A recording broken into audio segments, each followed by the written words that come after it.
Hello friends, welcome to my channel motherhood a blessing. आशा करो সকলো ভালে আছে। আজি অকমান ওলাই আহিলো। একচুয়ালি আজি ভাবাই নাছিলো যে এটা ব্লগ বনাম বুলি, কিন্তু ইমানেই ধুনীয়া ঠাই এডোখৰলৈ আহিলো। মই এইকাৰণে ভাবিলো অকমান আপোনালোকক দেখাই নিদিলে বেয়া কথা হ'ব, কাৰণ এই ঠাইডোখৰৰ কথা বহু সংখ্যক মানুহে নাজানে। গুৱাহাটীত থকা মানুহে নাজানে আৰু গুৱাহাটীৰ বাহিৰৰ মানুহেতো গমেই নাপায় চাগে। আমিও গম পালোঁ, গম পাই পেলাই এই ঠাইডোখৰলৈ গ'লোঁ আৰু ইমানেই ভাল লাগিলে। সেইকাৰণে মই ভাবিলোঁ ব্লগ নহ'লেও অন্ততঃ আপোনালোকক অকণমান হ'লেও চিনেৰীটো দেখাই দিওঁ, ঠাইডোখৰৰ কথা কওঁ, যাতে আপোনালোকে ইয়ালৈ আহিব পাৰে। সঁচাই বহুত ধুনীয়া এইডোখৰ ঠাই। কোনফালেদি কেনেকৈ যাব লাগে সেইটো মই আপোনালোকক কৈ দিম। আপোনালোকে ভিডিঅ'টো শেষলৈকে চাই যাওক। আশা কৰোঁ আপোনালোকে ভিডিঅ'টো চাই ভাল পাব।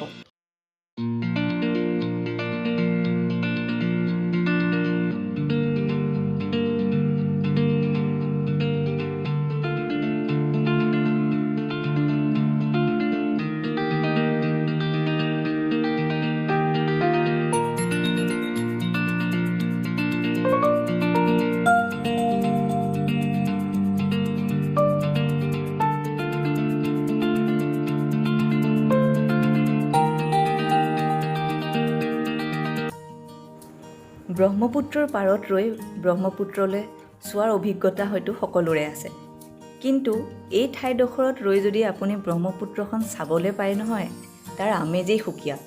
সঁচাই কি যে ধুনীয়া এটা পৰিৱেশ, কি যে ভাল লাগিছে। এটা ধুনীয়া ৰাস্তা, পাহাৰ আৰু তাৰ লগত ব্ৰহ্মপুত্ৰ, ক'বলৈ গ'লে এটা কমপ্লিট পেকেজ। তাৰ লগতে এই ফুটপাথটোলৈ মন কৰিছেনে? ইমান ধুনীয়াকৈ ইয়াত ছেট দিয়া আছে, আৰু এইটো নাভাবিব যে মই ৰৈ থকা জেগাডোখৰতহে এনেকৈ ছেট দিয়া আছে, কিন্তু গোটেই ৰাস্তাটোতেই ফুটপাথত এনেকেই ছেট দিয়া আছে। মানে আপুনি ৰ'দ হওক বৰষুণ হওক, যেতিয়াই আহে এই ভিউ পইণ্টটো ধুনীয়াকৈ এনজয় কৰিব পাৰিব। দেখিছেনে? ঠাইডোখৰৰ কথা কৈ কৈ মই আপোনালোকক ক'বলৈ পাহৰিলোঁ যে ইয়ালৈ কোনফালেদি আহিব। ব'লক প্ৰথমতে সেইটো কথা কৈ লওঁ।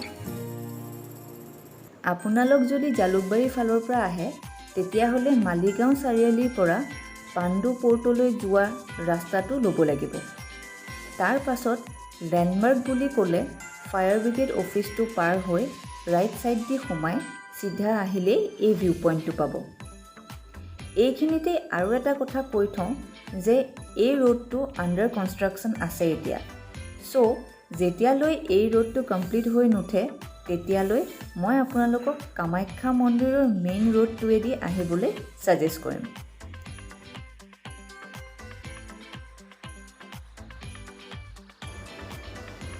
আজি ইয়ালৈ আহি মই সঁচাই বহুত ছেটিছফাইড। একচুৱেলি মই ফুৰি খুব ভাল পাওঁ।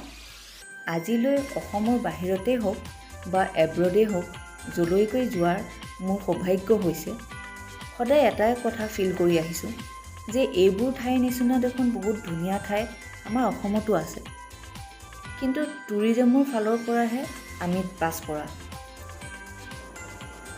কিন্তু এইবাৰ অসম গভৰ্ণমেণ্টৰ এই ইনিচিয়েটিভটো দেখি মই সঁচাই থেংকফুল।